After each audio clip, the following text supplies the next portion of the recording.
will be listening to this webinar in its recording, you can always contact me and get the actual presentation and some of the sources that I've used for this presentation. So that's just some information for you all.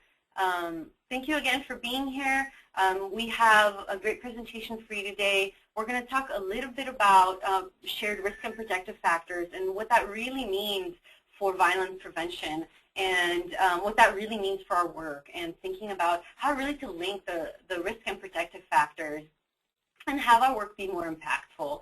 And so we know that violence takes place in many forms. It includes intimate partner violence. It includes sexual violence, child abuse, and elder abuse. And in our work, we separate violence out into different types.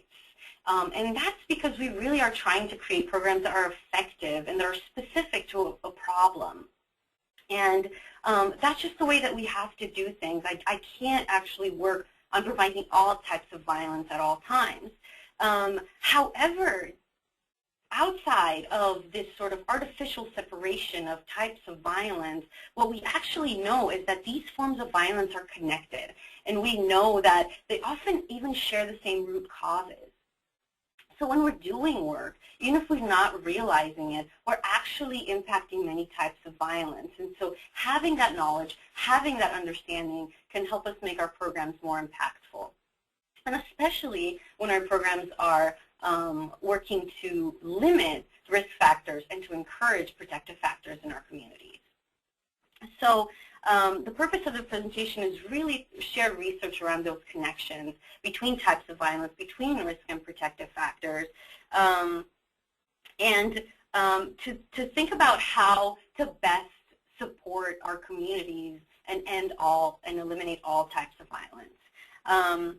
So our short presentation today will go over teen dating violence statistics. So we will go back to the problem that most of our programs, most of our work is addressing. So we're going to talk a little bit about what the problem looks like, the context, both in our state and nationally for teen dating violence.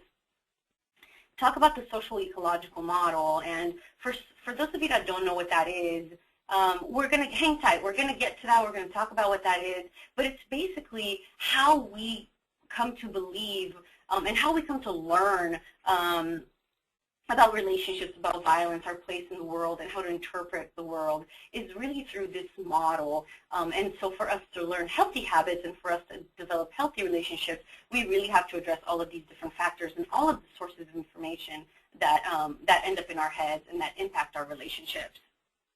So we'll talk about the social ecological model. We'll talk about what happens when two people with two different sets of beliefs, values, and behaviors enter a relationship.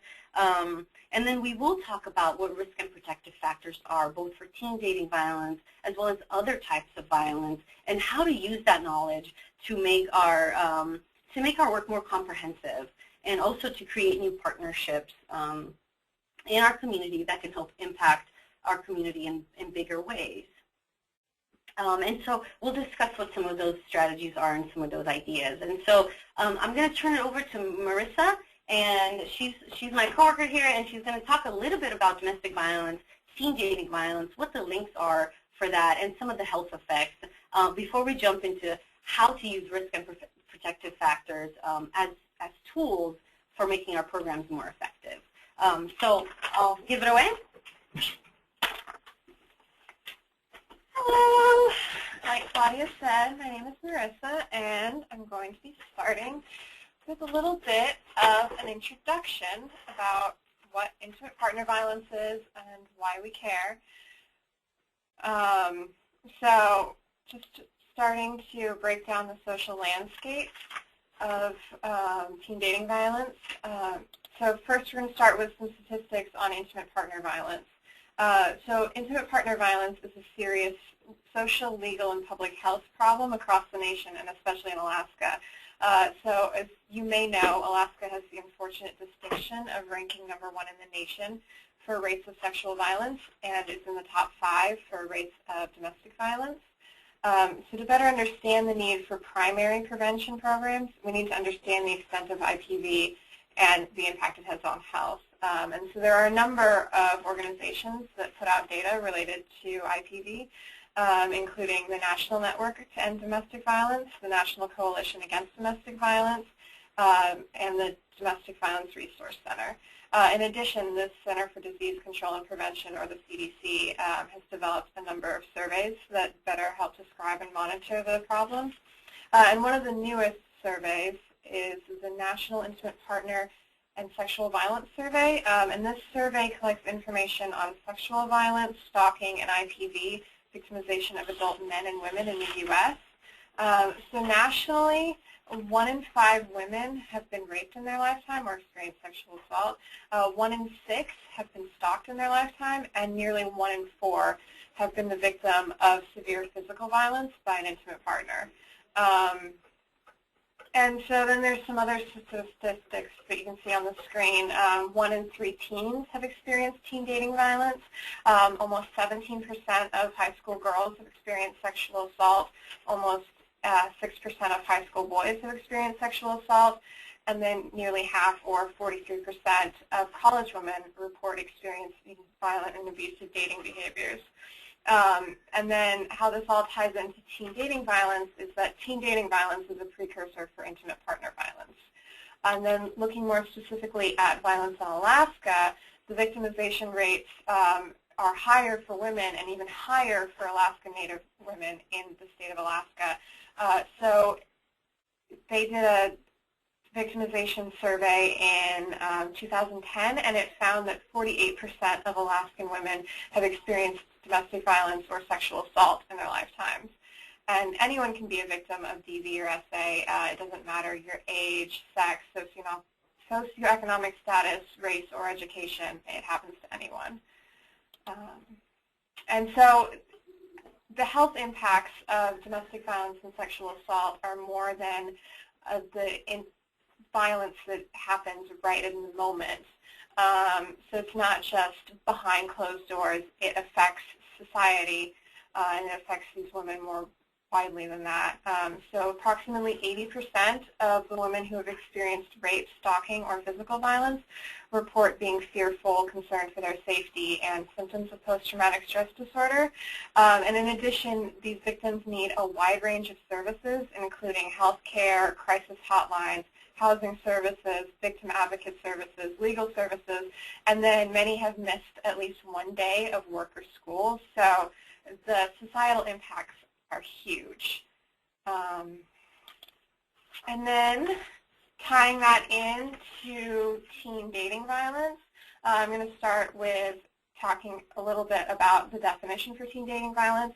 And I'm sure most of you know what teen dating violence is and what it looks like. But just in case you don't know, teen dating violence is an ongoing pattern of coercive control in the context of a dating relationship.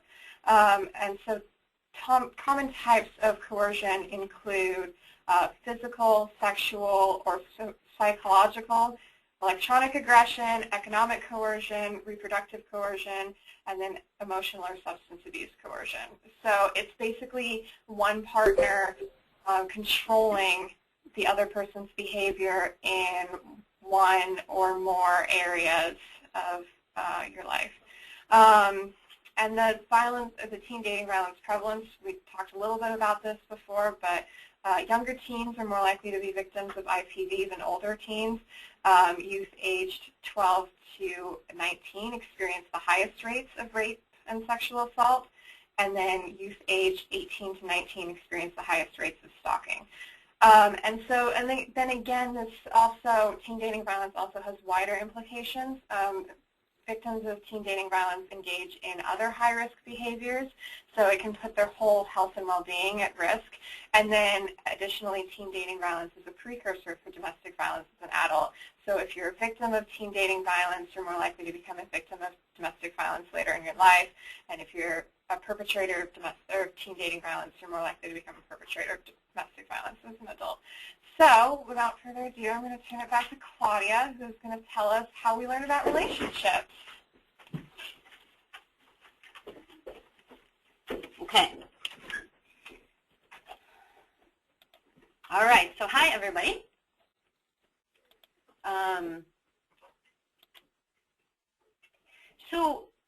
At this point, it's important to think about, when we think about controlling behavior and when we think about violent behavior, it's actually it's a very complex set of behaviors. It's not just one thing. And many things can actually increase or decrease the likelihood of violence, both for you to be a perpetrator or for you to be a victim of violence. And the communities, the families, the organizations that we all are sort of living in can either increase or decrease the chances that we might either experience domestic violence, sexual assault, and some of these other types of violence. And I'll tell you a little story just about myself. I grew up in Romania, and it's, hi Tazan, hi Javon. So I grew up in Romania. I come from a very big family, and back home, really, a lot of people used physical discipline to discipline their kids. And so we're not talking a smack on the butt. We're talking about very serious violence. And this was something that, I experienced in my own family. But it wasn't just my family, and it was something that we all experienced together as a community. And so I'll give you an example of what I mean, and that's, when we got grades, that was a day where me and all of my friends would talk about our strategies for going home. So if you got really bad grades, you might take a little longer to get home because you knew what the results are. You might maybe stall, or you might even change your grade. You might do something because you knew what the normal reaction is going to be from your parents. And the next day, we would actually compare bruises maybe, or we would say, hey, what did your dad do, or what did your mom do, what happened? And there wasn't anybody that we could talk to that could say, well, that's weird, that's not normal, they shouldn't do that. If we went to our teachers and told them, they'd say, well, yeah, you got a D, what did you think was going to happen?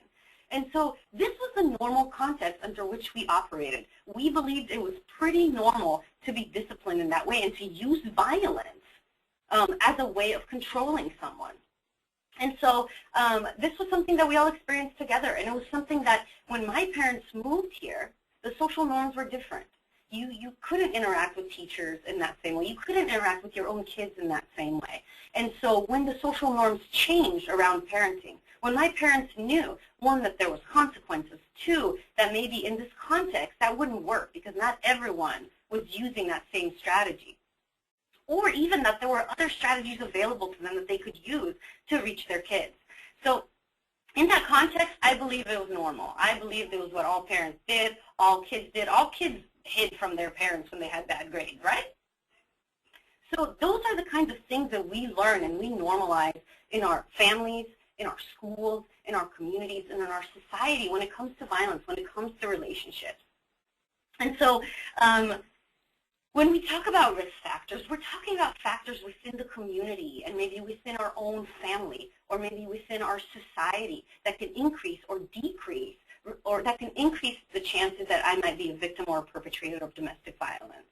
Protective factors, on the other hand, are actually ways that I can be protected by certain things that are present in my community or in my family against experiencing violence, against perpetrating violence, against thinking that this is a normal way of behaving. And also, when we think about the way that we grow up, when we think about the way that we develop as ourselves, so my 16-year-old self really is a more grown-up version of my 12-year-old self. And so all of the things that I've learned growing up, they all add up to something. And so even if you learn later on in life that violence is not normal, but you've experienced it, there's still some implications on your own health and on your own life that you need to think about. So we're going to talk today about what those risk and protective factors are for teen dating violence, but we're not just going to talk about teen dating violence, but we're going to talk about linking those risk and protective factors to other types of violence and really how to make our impact that much greater. Okay.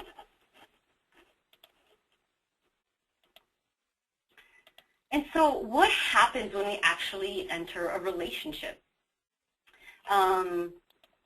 Well, all of those things, all of the things that I learned in my family, all the things that I learned in my school or in my community, in my cultural group, these are all things that I bring to my relationship. And so when two partners enter a relationship, they really are bringing all of those things with them, their perceptions about love, relationship, behavior in that relationship, their attitudes for what makes a good partner or what makes a good relationship, all of these things they bring with them.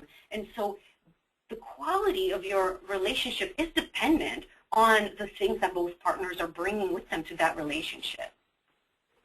And so we won't go into these too much, but there are some individual level factors that can impact, that can increase the chances of someone being a perpetrator or a victim of domestic violence. And I know I'm going pretty fast. Do folks have any questions so far?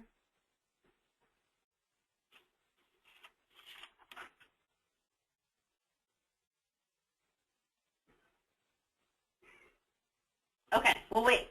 We'll wait till I tell you more. So we know, if we actually look at some of the things that increase someone's risk of being a victim or perpetrator of domestic violence, we see that they actually make sense. So if you've been victimized, or if you have an early history of aggressive behavior, we know that that carries through. We know that you might believe that either being aggressive is normal or being aggressed upon, being a victim, is also normal. We also see that involvement with drugs, alcohol, and tobacco are signs that maybe somebody might be at a higher risk for domestic violence or teen dating violence. And why might that be? Well, that person might be dealing with trauma, might be trying to use these substances to medicate this trauma.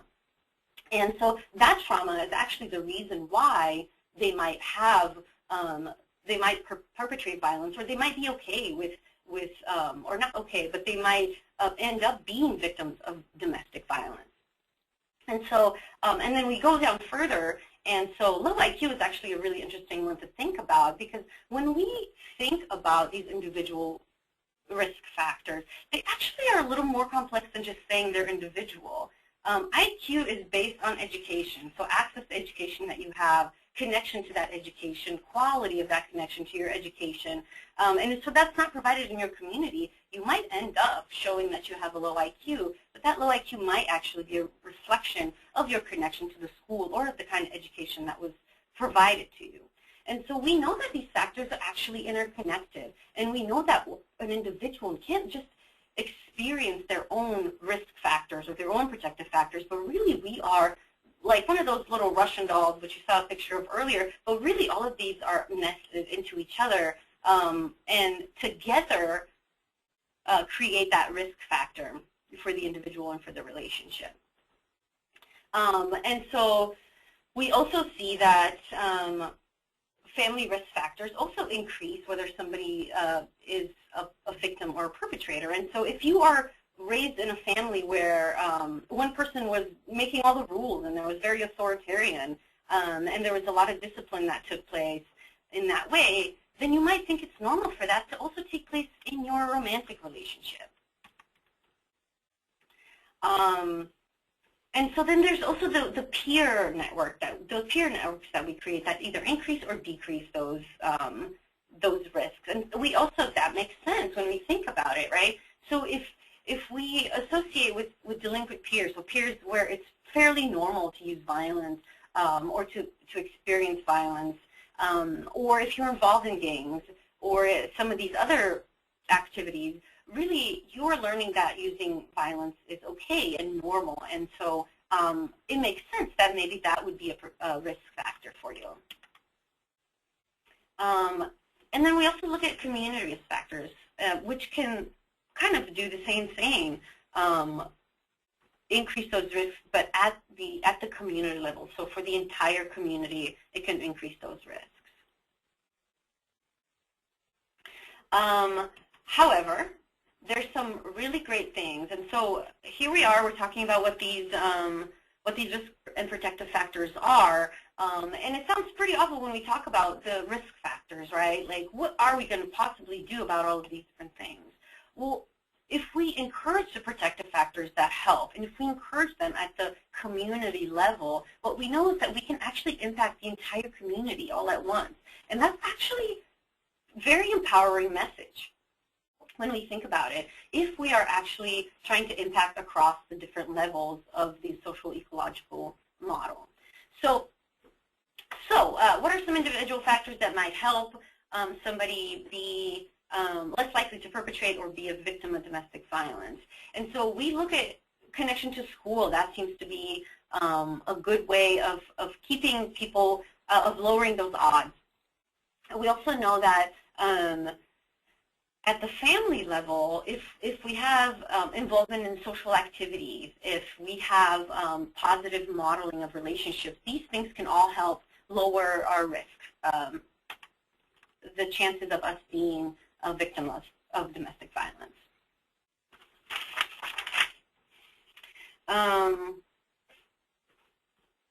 And so we also know that peer and social protective factors make a big difference, and so the support in the community is really, really important, and peer groups can really play a big role in supporting teens and also helping them, if violence does occur, to provide some of that support. Okay, so looks kind of crazy. This chart looks kind of crazy, but don't look at it yet. We're going to break that down. But going back to those risks and protective factors, we know that they impact an entire community. And so individual experiences, but also these other experiences can really impact. But if we address all of them, and if we address them properly, then I think we actually can have a bigger impact with our program. So why is it, though, that when we look at these risk and protective factors, and you're thinking, yeah, it makes a lot of sense, right? When we break these down, it makes sense to why it might increase or decrease somebody's chances of teen dating violence. But it's not just teen dating violence. It's all types of violence. A lot of these risk and protective factors don't just protect against teen dating violence, don't just protect against domestic violence as adults, but actually protect against self-harm, against child abuse, elder abuse. And so we have some of these really great things that work to protect our entire community against all types of violence. And it's just a matter of making sure that our programs really really address that in a good way. So, but I'd like to break down a little bit. Please mute your phone if you haven't, just in case we're hearing some additional noises. So just make sure you mute your phone.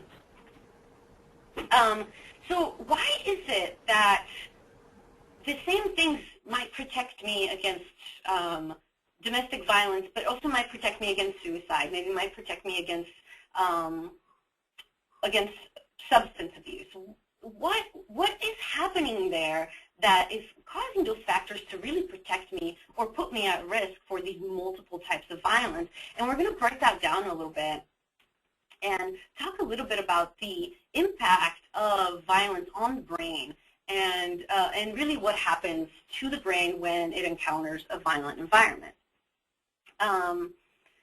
So when we look at brain development, we know that that the brain develops in reaction to the environment that it's in. When children grow up in safe, stable, nurturing relationships and environments, we know that they learn empathy, impulse control, anger management, and problem solving, all skills that can protect against violence in the future. And when children grow up in environments that aren't safe, their brain cells actually form different kinds of connections. And these brain connections can help them. So this is actually a survival mechanism, right? So it can help them respond to violence faster. So they are better able to read a face, for example, for anger. And other situations that may trigger the need for a flight or fight reaction, right? So these are natural results of having grown up in an unsafe environment. Your brain develops different connections. And so sometimes what happens is that children that grew up in these types of environments are more likely to react violently. They're more likely or to run away than to try to work or to try to break down that situation and use problem-solving skills in that situation. We also know that fight and flight responses are often so strong that they override other reactions that your brain may have. So your brain may say, I should talk about this, I should do something, I've learned better than this. However, those fight and flight reactions, those survival mechanisms, they really are able to override some of the skills that we learn later on. And so the impact of violence can be pretty traumatic and can last for a really long time. And it can also go unnoticed because it's just coming out in our reactions to other things that aren't even necessarily violent all the time. And then, so there's also this great study, the Adverse Childhood Experiences Study, which a huge sample of adults looked at what happens when we have sort of negative childhood experiences and what happens to our brain, what happens to our development. And really what we know is that these experiences, these adverse childhood experiences, and it could be violence, it could be psychological abuse, or it could be neglect, these environments really lead to subsequent behavioral and health outcomes that are quite negative for the individual and to their relationships. We know that these types of experiences, depending on how many you've had or how many were present in your environment, could increase the risk for health problems like alcoholism, substance abuse, depression, and definitely violence, both sort of in your intimate relationships and in your family relationships with your kids or with elders. And it's also important to say that the adverse childhood experiences act cumulatively, so they add up. The more adverse childhood experiences that we have, the more the impact is, the greater the impact in our later lives. So that's really, I think, why we see a lot of very similar responses to violence, right? So it doesn't quite matter who's being violent in my family, as long as that's the environment that I grew up in. And so my body's reaction, it doesn't matter what kind of violence I'm around, it's going to be pretty similar. And so the same risks and the same kind of support systems are really going to work to help me either break that reaction down or to work through it. But definitely there might be some health impacts that folks need to think about if they've had adverse childhood experiences, or if they're working with youth or teens that have had adverse childhood experiences, and they're called ACEs for short. So, and so again, so when I say that there's health impacts, we're not talking about just mental health kinds of things. We're talking about physical health, and we know that people that have 6 or more ACEs actually live 20 years shorter than people who haven't had those same types of experiences. So it is really, really important to think about violence in all of its contexts, and it's really, really important to stop whatever kind of violence is happening before it can sort of perpetuate further violence. And so there's some other things that happen when we look at the community context. And so those so why does it matter? Why are common risk and protective factors so important? Well, it's because they impact the entire community. And they make it more or less likely for a whole community to suffer from violence. And so if we are going to address the community, if we're going to address these things at the community level, then I think the impact can be that much greater. So what are some examples of community in community contexts that can impact violence. Well, we look at witnessing violence. We know that that puts people at risk of being bullied, and thinking that's normal, and also perpetuating sexual violence or other types of violence, also thinking that's normal. We also know that there is a big connection or a big link between experiencing violence, experiencing trauma, and using substance abuse as a coping mechanism.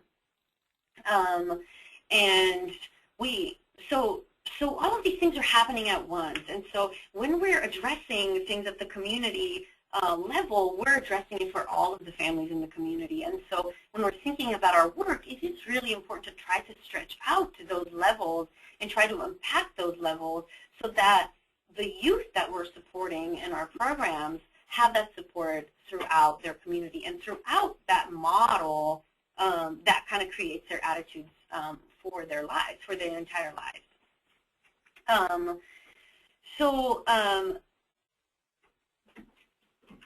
But I do think that it's a very powerful statement to say, hey, we can actually impact the whole community at once.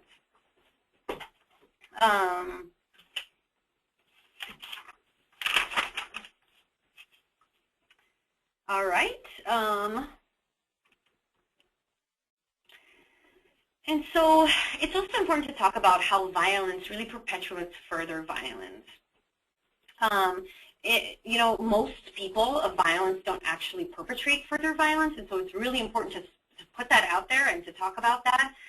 However, people that are exposed to violence really are at higher risk for both victimization and perpetration. And for inflicting violence of all types on others. So what are some examples? So outside of the examples I gave you, can anybody think of examples of where maybe violence perpetuates further violence?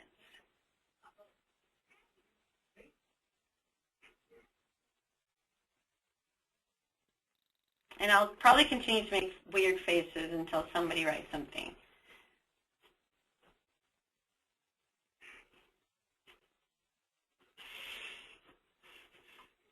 So, look at me, I can't write anything.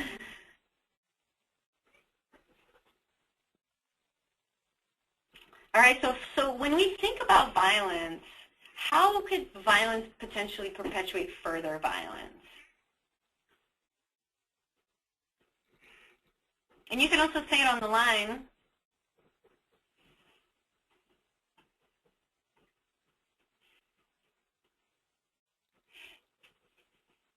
Okay, being very shy today.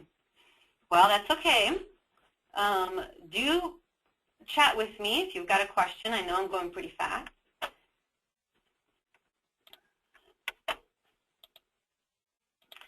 Okay, so why is it that victims of violence or survivors of violence or perpetrators of violence, why is it that that violence can sometimes actually continue and get further perpetrated? Well, because violence just further creates violence. We know that girls who are sexually abused are more likely to think that that's normal, and even children that are sexually abused might be more likely to think that that's normal in their relationships.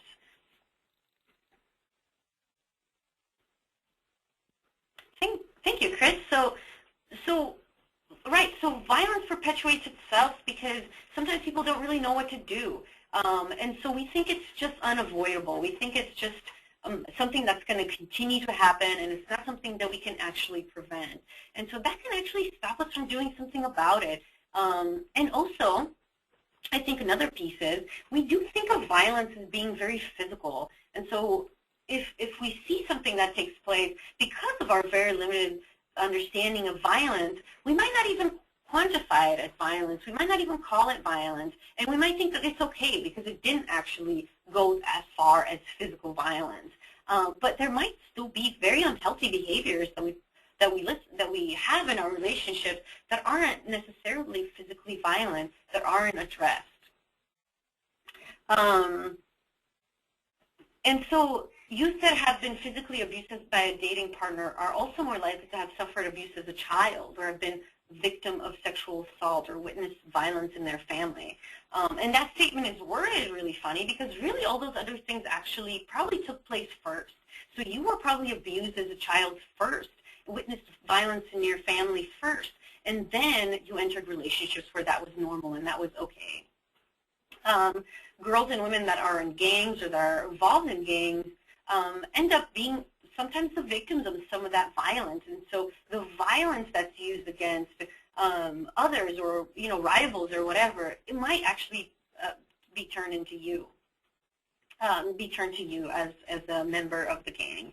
And when we look at bullying, we know that if we know that behavior doesn't actually start just in adolescence. We know that teen dating violence might have started off as bullying. And children who have been bullying or who are currently bullying are at greater odds of then perpetrating that violence further on.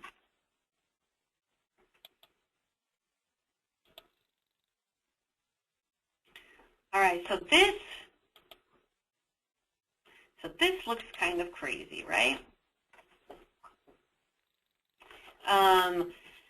So this chart here was put out by the National Network on Domestic Violence and Sexual Assault. And what I want you to do is I want you to take a look at this, and I want you to take a look at the different types of violence. And we'll actually go to risk factors first. That makes a little bit more sense. So when we look at this table, we see that sort of across the top there, we see all of these different types of violence. There's teen dating violence, there's intimate partner violence, there's bullying, there's suicide, there's elder maltreatment. So all of these different types of factors that are increasing the odds of either a society, a community, or an individual experiencing violence, these types of violence. And so when we're looking at what might make someone more or less likely to experience, to perpetrate violence, more likely to perpetrate violence, these are all of the different risk factors that all of these types of violence have in common. Does that make sense? When we are addressing teen dating violence, and when we're using, so that first risk factor under societal, right? When we are looking at teen dating violence, which is the second column over, we see that if we address cultural norms that support aggression towards others,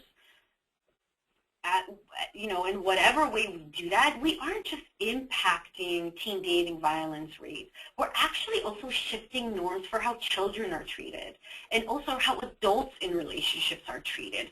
So if they see teenagers talking about healthy relationships, if they see materials in the community that are talking about healthy relationships, if they're learning strategies for how to have a healthier relationship, then those adult relationships might pick up some of those characteristics. And also, youth might perpetrate violence less so to their peers in other settings. So they might be less likely to bully if they learn about how to communicate in healthier ways. And if those cultural norms are shifting around supporting aggression or what to do, or what we all do or what we all think when aggression takes place. So what do folks think about this chart?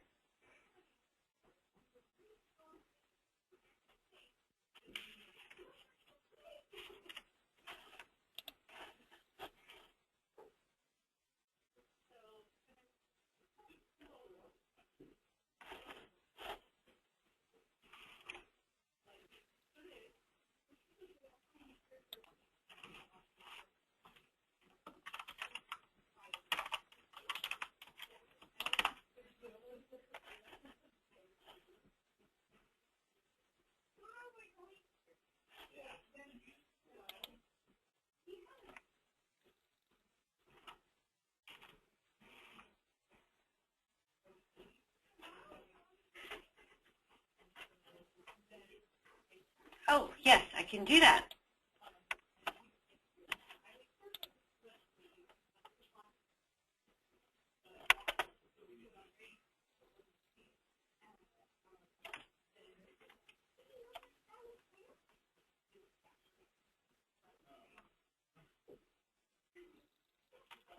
And I can share this article with you and some of these resources that I have found.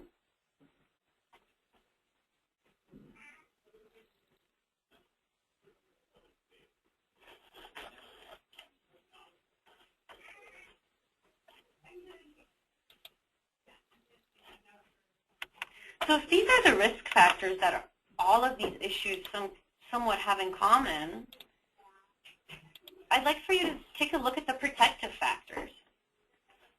And so when we're looking at what protective factors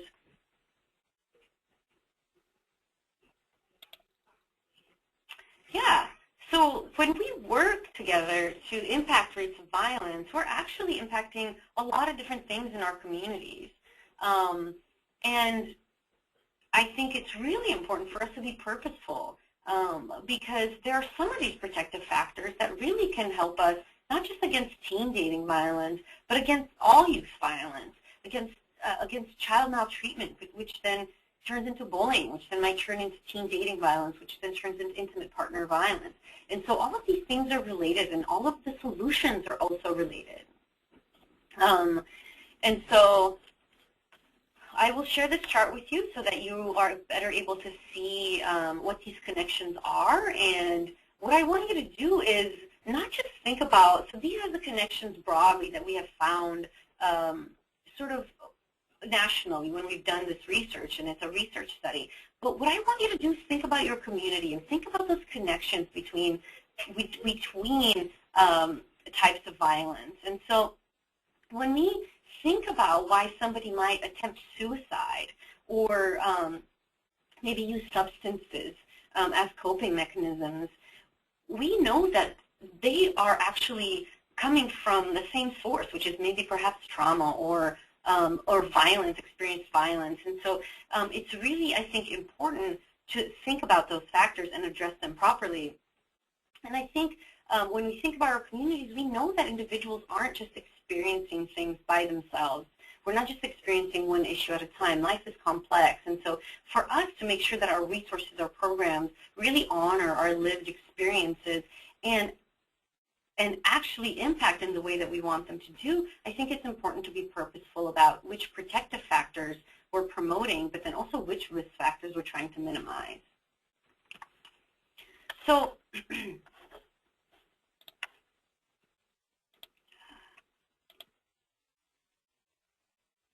yeah. All right. So I do believe that understanding risk and protective factors can really help us prevent multiple types of violence at once. I also think that we can create other potential allies and access other resources because of the reason that our work really is impacting multiple things at once and it's impacting the entire community. For example, I think that we could work together with child maltreatment organizations or suicide prevention programs to really integrate some of the work that they're doing with our work, or to integrate our work with theirs. And so I think it opens up a lot of potential allies in your community, and it also opens up a lot of potential resources. So your program, you can now, I would argue, you can apply for additional grants that are maybe around suicide, maybe around bullying, because you can make this claim that we're not just teaching kids about how to respect their partners, but we're teaching kids about respect, and we're teaching kids about how to have healthy relationships with everyone that they need, including people at their school, which then is going to limit bullying behavior. It's going to impact how kids are treating each other at school.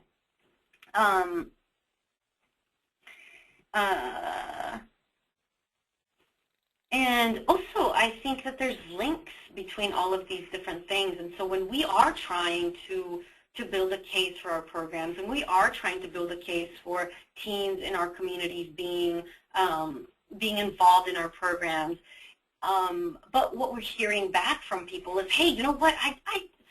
This is great. Prevention is great, but I'm dealing with kids that are using substances, or that are that are about to, or they're suicidal, or are depressed, or these other things. And so if we can create links and we say, hey, we know that the type of violence that we're trying to prevent maybe isn't as visible in the community. However, all of these types of violence are related, and when we provide healthy, positive programs to youth, we are addressing all of these issues, and we are going to address multiple issues for our youth. And our programs do have these components that can impact the community in these different ways.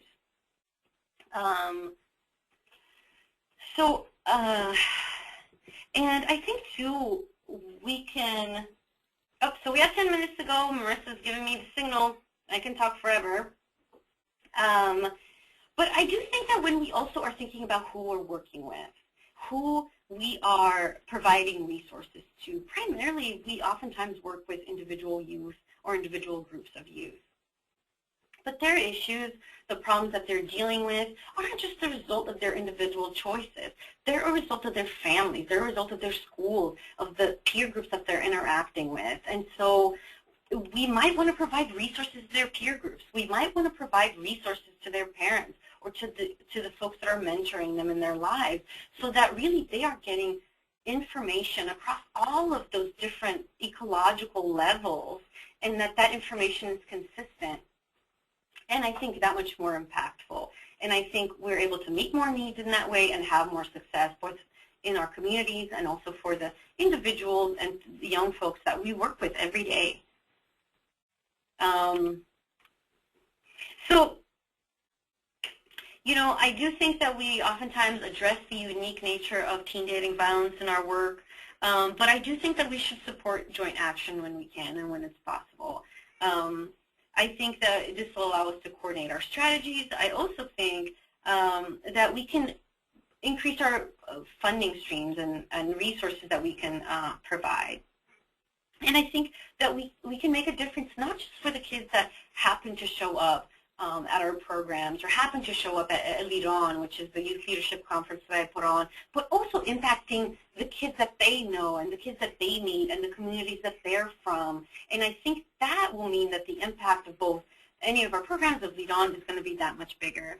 And I also want to tell you, and I'll let Marissa do this as well, but there are some resources that can help you do this. There are some resources that can help you be purposeful in doing this work. I myself is a resource, and so I want you to reach out and to really try to find those resources, so that you don't have to reinvent the wheel. You don't have to make your program address all of these factors. That's not really what we're looking for. But what you would want to look for is you would want a program that meets the needs of your community, and that you look at what those risk and protective factors are, what do they have in common, and how they apply to your community. And you take that knowledge and make the programs that you work with that much more impactful. And I also think that you make your connection to the teams that you're working with and to the community that you're working with in that much greater. So I'll let Marissa tell you a little bit about the resources that are available out there for you to get connected to. And again, use us as a resource. We'd love to hear from you, and we'd love for you to actually try to integrate some of this knowledge into your work. Right, and so Chris here also says, if we're focusing it on the individual, we're just preventing that minimal amount of violence that may happen because that individual maybe is having those risk factors in their individual life. However, if we're creating impact across the spectrum, across all these levels, I think that we're preventing much greater levels of violence, and we might see the rates actually go down in 20 years or in 5 years or however long. So here's Marissa. Yes, to hopefully go very quickly through the resources so that we might have some time for questions. So the first resource you should all be familiar with is the Stand Up Speak Up Alaska webpage. And that's a great one for encouraging youth to speak out against violence and promote healthy relationships. The second resource is Lead On. It's a youth leadership conference teaching healthy relationship norms and activities, and you can find out more about it by going to andvsa.org/leadon. Third one is Alaska Men Choose Respect, and that's working with men and boys to encourage healthy norms around relationships. Just alaskamenchooserespect.org. Talk Now, Talk Often. That's our parent engagement program. It's working with parents to prevent teen dating violence by fostering communication, and that's tntoak.org. We also have additional prevention training. One of those links is broken, but on the ANDVSA webpage there are prevention webinars, and we have restarted our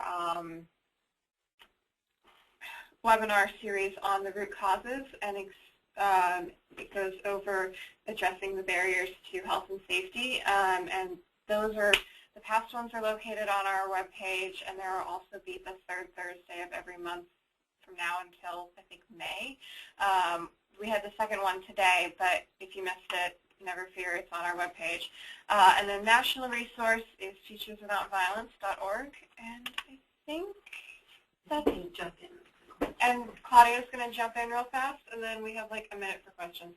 Okay, here now. So what I want to remind everyone, and I don't know if you can see me or not, maybe we can. And I can't even. Oh, there we go. So what I want to remind everyone is really that we only have an hour, and so we don't have much time to really break down what this might mean for your program, what this might mean for your work.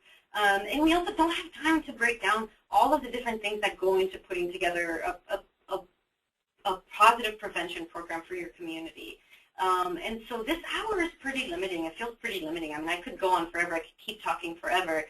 But what I want you to do is I want you to access those other resources, and I want you to reach out to me so that I can help you even further and actually help you build up your knowledge in some other ways. Because this time is just so limiting that I just only have time to kind of spark your interest and hope that you're going to take it a little bit further and reach out to find other things. So, cool. Questions? Yeah, do people have 3 minutes? Questions?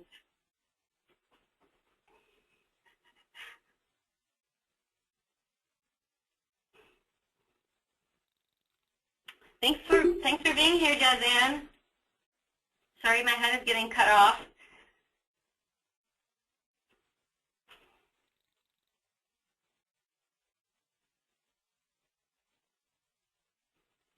All right. If folks don't have questions, I don't see anybody typing. We'll go ahead and let you go, and we will have this available on our website, both the resources. Oh, yes. So I will email out all the presentations that have been.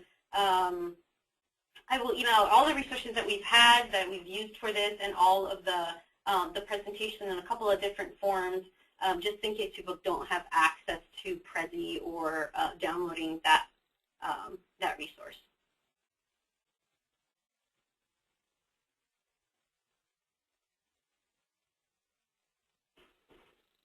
Thanks for joining us, Marcy.